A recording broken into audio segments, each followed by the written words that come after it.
Hi friends, అందరికీ నమస్తే. బాగున్నారా? ఈరోజు మినీ వ్లాగ్ అండి. పిల్లలకి ఈవినింగ్ స్నాక్స్ కోసం అయితే అటుకులు వేపుతున్నాను. ముందు ఆ సన్న అటుకులు అయితే తీసుకోవాలండి. అటుకులు తీసుకొని కొంచెం డస్ట్ ఉండి చెరగాలి. చాట్లో పోసుకొని చెరిగేసిన తర్వాత ముక్కడైతే పెట్టేసుకొని అయితే ఉట్టిగానే వేపుకోవాలండి. ఆయిల్ వేయొద్దు. అట్లా కొంచెం క్రిస్పీగా అయ్యేలాగా వేపుకొని పక్కకు పెట్టేసుకోవాలి అన్నీ. మళ్ళీ అదే ముక్కుడులో మనకు అటుకులకు సరిపడినంత ఆయిల్ అయితే వేసుకోవాలి. ఆయిల్ వేసుకున్న తర్వాత ఆయిల్ హీట్ ఎక్కిన తర్వాత ఒక స్పూను నిండా జీలకర్ర కూడా వేసుకోవాలండి. ఆ జీలకర్ర కొంచెం వేగిన తర్వాత ఆవాలు కూడా వేసుకోవాలి.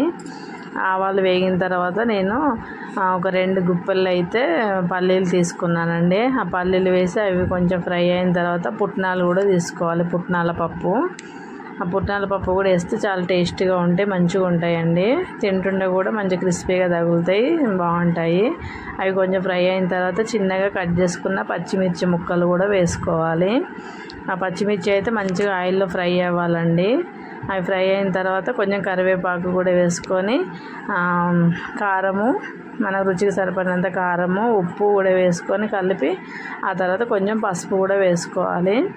పసుపు వేసుకొని అన్నీ కలిపేసుకోవాలండి. అవి ఫ్రై అయిన తర్వాత ఇక స్టవ్ ఆఫ్ చేసుకొని మనం ముందుగా వేంపి పెట్టుకున్న అటుకులు ఉన్నాయి కదా, ఒక పెద్ద బేషన్లో అయితే పోసుకొని అందులో ఈ పల్లీల మిశ్రమాన్ని అయితే వేసి అంతా మంచిగా 2 గరిటెలతో అయితే కలుపుకోవాలండి. సూపర్ టేస్టీగా ఉంటాయి. పిల్లలు స్కూల్ నుంచి రాగానే స్నాక్స్ లాగా పెట్టొచ్చండి. చాలా బాగుంటాయి. నచ్చితే లైక్ చేయండి.